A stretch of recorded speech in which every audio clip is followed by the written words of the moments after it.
My name is Mike. I'm 28, and it has been a while since I moved from Vancouver to a small village near Winnipeg. I live alone in a small house on the edge of the forest.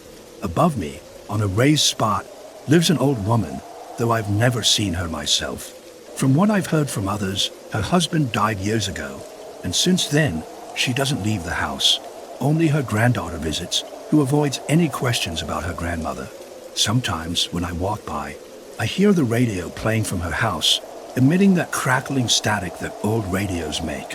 Otherwise, there's nothing special about our village. Despite her age, we have a kind mayor who manages everything well. There's a nursery next to the town hall and a pub across the street. And though everything has seen better days, the villagers often gather, chat, and drink. Everyone except for the old woman living on the hill. It all started on Friday, July 19th, when I began having nightmares. In the dream, I was lying in someone's yard, my hands tied to a tree.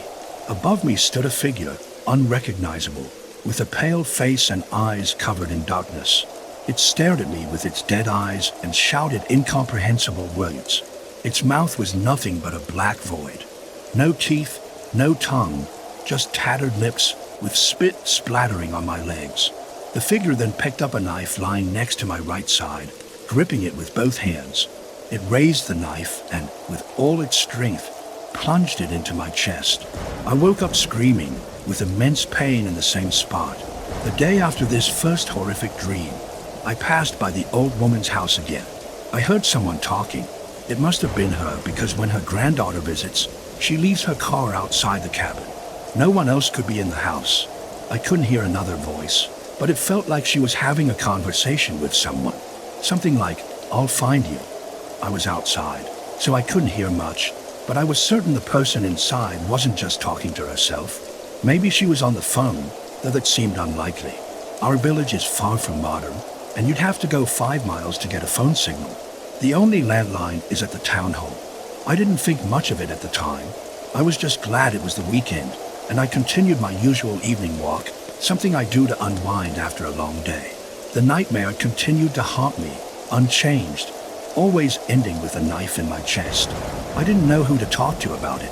I have no friends in this village, and conversations with the locals are always about work.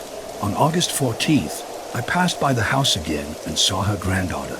I approached and greeted her. "Hello, I'm Mike. May I ask who you are?" "I'm Diana," she answered softly. She was about my age, with long black hair, bright blue eyes, a slender figure, and a stunning smile. She was the kind of girl I'd always dreamed of. "Can I help you with something?" she asked. I wanted to know about the person living in this house. Though I knew the answer, I didn't want to pry right away, knowing she was reserved when it came to her grandmother. "My grandmother lives there. I don't want to talk about her." "Okay, I was just passing by recently and heard her talking. Does she live alone?" Diana replied, "Yes. She was probably just mourning my grandfather. She often has nightmares." Nightmares. That word sent chills down my spine. Could my dreams really be connected to this old woman? Should I tell her? No, I didn't want to think about it. It had to be a coincidence. I said goodbye and went home. That night, the nightmare returned. This time, I understood what the figure said, "Stay away."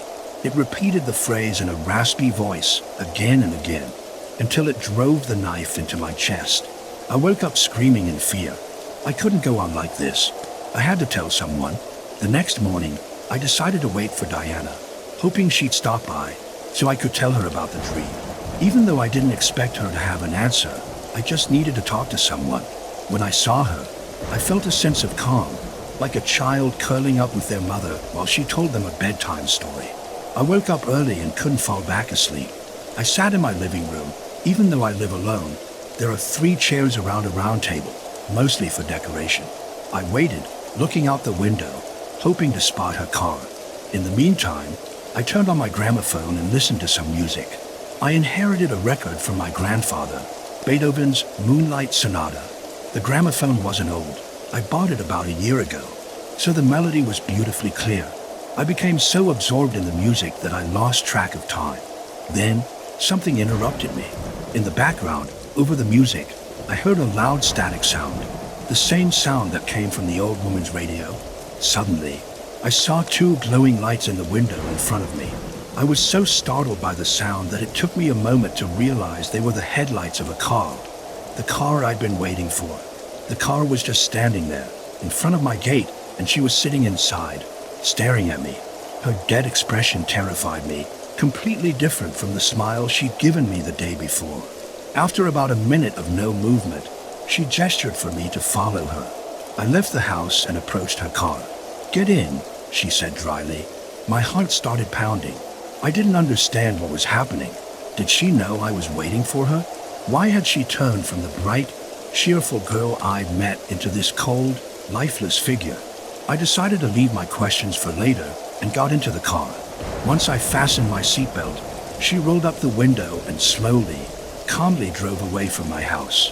"Why did you ask about my grandmother yesterday?" she asked suspiciously. I just wanted to know who my neighbor is," I answered, my voice shaky.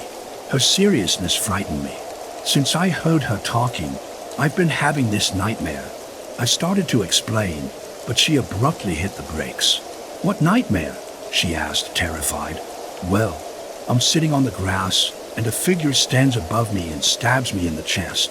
It's not easy to talk about, but I was hoping you might know something about it."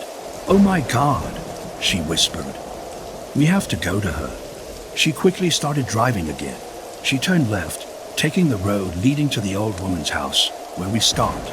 We got out of the car, and I could hear some kind of noise coming from the house. It sounded like wood creaking or doors screeching, but very loudly, as if the house was about to collapse at any moment. She told me to go inside with her. She grabbed the handle and slowly opened the door. The noise suddenly stopped. We entered. There was a hallway ahead, with old paintings in golden frames hanging on the walls. The hallway was lit by a row of candle holders attached to ledges beneath the paintings. The walls were covered in dark red paint, giving the place a castle-like atmosphere. At the end of the hallway, there were slightly open doors.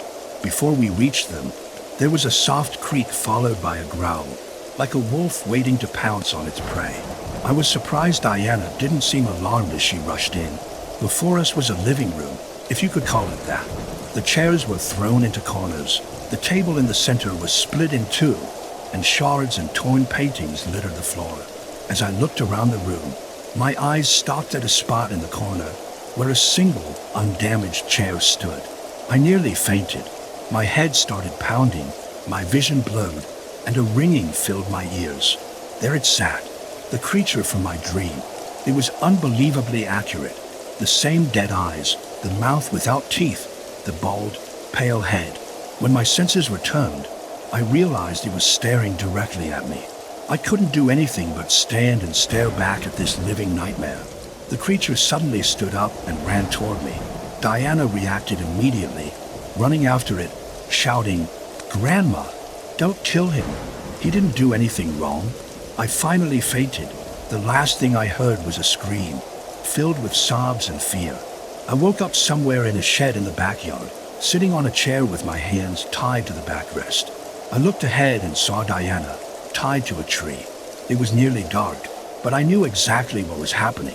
The person Diana called her grandmother emerged from the door separating the house from the terrace and walked toward the poor girl, whose eyes were filled with tears as she screamed at the top of her lungs. I struggled to free myself from the ropes binding me to the chair, but they were tied too tightly. The person raised a knife, which lay beside Diana's right side.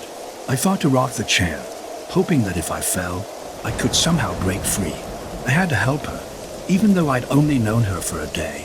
I knew she was the woman I wanted to spend my life with. I couldn't let this creature kill her. Grandma raised the knife, and I managed to topple the chair. It fell apart, and I was now only bound to the backrest.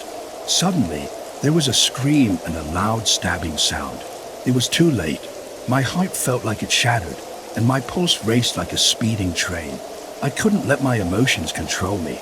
I had to escape, or the monster that killed her granddaughter would kill me too. I jumped up and saw that the creature was glaring at me with a furious growl. I gathered all my strength and, before the creature could reach me, I bolted toward a gap in the fence formed by two wooden posts bent into a V shape. I jumped through the gap and, with my heart pounding in my chest, ran down the hill to my house without looking back. In my haste, I managed to loosen the ropes and free myself. I made it to my apartment, grabbed my most important documents and all the money I had saved, and got into my car. I decided to drive to the nearest city and stay in a hotel until I could find a new place to live. I didn't want to tell the police. They'd either laugh at me or send me straight to a mental hospital. As I was leaving the village, I saw the creature in my rearview mirror. I slammed on the brakes and turned around. There was no one there. I looked into the mirror again but saw nothing. Maybe it was just my imagination, I thought. After everything that had happened, I was exhausted and my head still ached. I reached the city and parked in front of a hotel. It wasn't one of the best, but it would do for a few nights. At the reception desk sat a kind lady, and we agreed I would stay indefinitely. She gave me the keys to a room and showed me where the stairs were. I went up to my temporary apartment, which was fully furnished. One bed with a nightstand, a bathroom, a fridge, and even a TV, though I wasn't in the mood to watch it. Exhausted, I decided to go to sleep and told myself I would look for a new home and job in the morning. I fell asleep. The nightmare returned. This time, the creature didn't scream at me. It just whispered in a mocking voice, "I'll find you." Thanks for watching. Please like, share, and subscribe to listen to similar stories in future.